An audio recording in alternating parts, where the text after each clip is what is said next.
Bab 578. Seumur hidupku hanya kamu saja. Tanpa dia menyadarinya, keterkejutan Audrey Han barusan menghilang. Colden Ye menggosok dagunya dan berkata, "Apa ini?" "Yah, dia tidak membersihkannya." Audrey Han sedikit tersipu, tetapi tidak menjawab Colden Ye. Audrey Han belum melihat dengan jelas, tangan besar Colden Ye meraih dan menutupi matanya. "Jangan melihat lagi, aku akan membawamu ke atas dulu, kamu tunggu di atas dulu." Setelah itu, terlepas dari Audrey Han setuju atau tidak, dia langsung menggendongnya ke atas. Semakin takut, semakin penasaran. Audrey Han ingin melihatnya saat dia lewat. Oleh karena itu Colden Ye memegangi kepalanya seolah-olah dia sudah menebak sebelumnya, "Apa yang ingin kamu lihat? Jika kamu takut, jangan melihat terlalu banyak." Kemudian Colden Ye membawanya kembali ke kamarnya dan meletakkannya di tempat tidur besar yang empuk. "Tetap di sini, aku akan memanggilmu jika lantai bawah sudah dibersihkan." Setelah berbicara Colden Ye langsung keluar. Setelah Colden Ye pergi, Audrey Han berkedip dan berbaring di tempat tidur besar yang empuk, memeluk selimut di sebelahnya. Siapa yang akan melakukan lelucon seperti itu? Dengan kejadian yang terjadi baru-baru ini, kelinci mati yang dikirim pada hari pertama, ditambah tikus mati, semuanya mungkin berasal dari orang yang sama. Tapi orang yang berpura-pura menjadi kurir untuk mengantarkan makanan itu tiba-tiba bunuh diri. Dari luar tampak seperti bunuh diri, tetapi apakah itu bunuh diri atau bukan adalah sebuah misteri. Ada juga orang-orang yang mengikutinya selama 2 hari terakhir.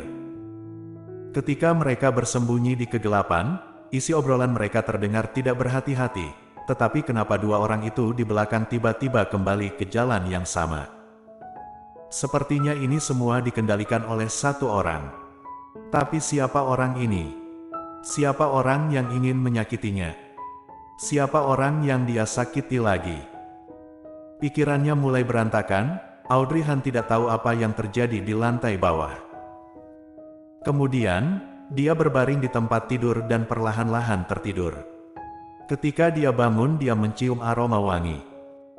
Audrey Han membuka matanya dan duduk, sekilas melihat Colden Ye duduk di dekat jendela.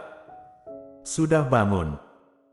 kata Colden Ye, lalu berjalan ke arahnya. "Tukang masak sudah menyiapkan makanan, bangun dan makanlah sesuatu." Dia tidak bereaksi, dan digendong lagi oleh Colden Ye dan kemudian berjalan ke bawah. "Audrey Han, kamu tidak harus menggendongku terus, aku bisa berjalan dengan kakiku sendiri." "Apakah kamu bisa berjalan dengan stabil?" Satu kata Colden Ye membuat Audrey Han tidak bisa berkata-kata. Ketika dia turun, dia menemukan bahwa meja sudah penuh dengan makanan lezat. Kebanyakan dari makanan tampak bergizi, itu semua baik dan tidak berbahaya bagi tubuhnya. Audrey Han menghela nafas, tetapi pada saat yang sama dia sedikit tersentuh. Bagaimanapun, ini semua pasti adalah suruhan dari Colden Ye.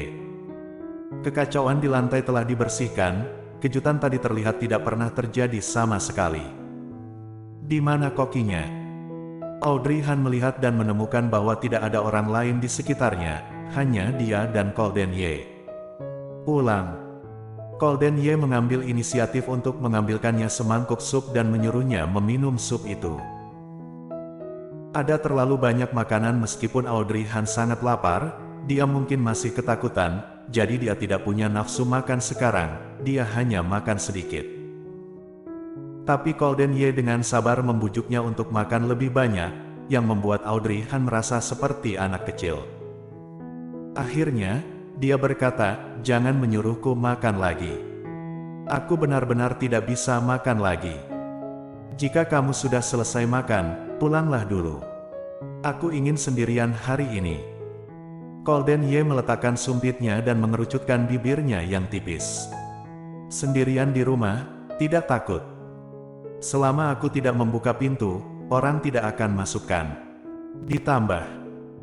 Audrey Han mengangkat matanya dan menatap Colden Ye, "Bukankah kamu sudah memasang kamera di depan pintu?" Apa yang akan terjadi di rumah kamu pasti akan tahu. Mendengar itu, Golden Ye mengerutkan kening dan menatapnya agak tidak senang. Kamu masih berpikir aku memasang kamera di pintumu? Audrey Han mengangkat matanya dan tersenyum, tidak ada. Bagaimana kalau kamu memasang kamera juga di dalam rumahku? Atau biarkan aku ke rumahmu untuk mencari bukti. Setelah selesai berbicara, Audrey Han meletakkan mangkuk dan sumpit di tangannya, dan berkata dengan lembut, "Ya, aku tahu kamu tidak mau mengakuinya karena takut aku akan memberontak, tetapi ada terlalu banyak hal. Dalam 2 hari terakhir, aku bisa mengerti sekarang. Bahkan jika sudah memasang kamera, aku tidak akan menyalahkan kamu lagi." Golden Ye sedikit terkejut, dia tidak menyalahkan dirinya. Dia menyipitkan matanya dan menatap Audrey Han. "Terima kasih telah melakukan banyak hal untukku hari ini." Golden Ye tidak menyangka akan mendengar ucapan terima kasih darinya. Tiba-tiba, dia merasa bahwa semua yang telah dia lakukan hari ini tidak sia-sia.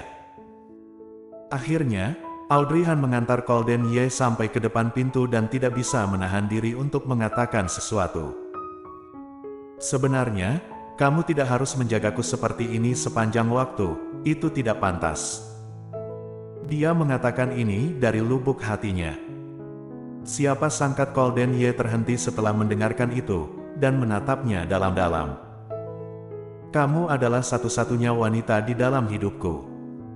Jika bukan aku yang menjagamu, siapa lagi yang harus aku jaga?" Audrey Han. "Setelah makan malam, istirahatlah lebih awal, jika ada sesuatu segera hubungi aku." Golden Ye mengambil inisiatif untuk menjangkau dan menutup pintu. Peng! Setelah pintu tertutup, mereka berdua terpisahkan. Audrey Han tetap berdiri di depan pintu dengan bingung, mengingat kembali apa yang dikatakan Golden Ye barusan. Dia adalah satu-satunya wanita yang ada di dalam hidupnya. Apakah kalimat ini serius? Atau dia hanya mengatakannya dengan santai? Melihat sikapnya baru-baru ini, itu tidak terlihat seperti palsu. Tapi saat itu, apa yang terjadi antara dia dan Sally Han? Dia memilih untuk mempercayainya saat itu, tetapi ketika dia pergi, dia tidak memberinya penjelasan. Audrey Han bersandar ke pintu dan perlahan menutup matanya. Setelah beberapa saat, dia kembali ke keadaan semula dan mengeluarkan ponselnya untuk menelepon Gita. "Gita, apakah kamu sudah selesai bekerja?" "Ah, Audrey Han, aku libur kerja hari ini dan aku lupa memberitahumu. Aku akan kembali ke kediaman Han dengan Glenn malam ini." Aku memikirkan kembali pembicaraan kita tadi malam, tapi aku masih merasa bahwa aku tidak ingin kembali untuk saat ini. Mari kita bicarakan lagi ketika kamu sudah selesai membicarakan masalah percintaanmu." Bersambung.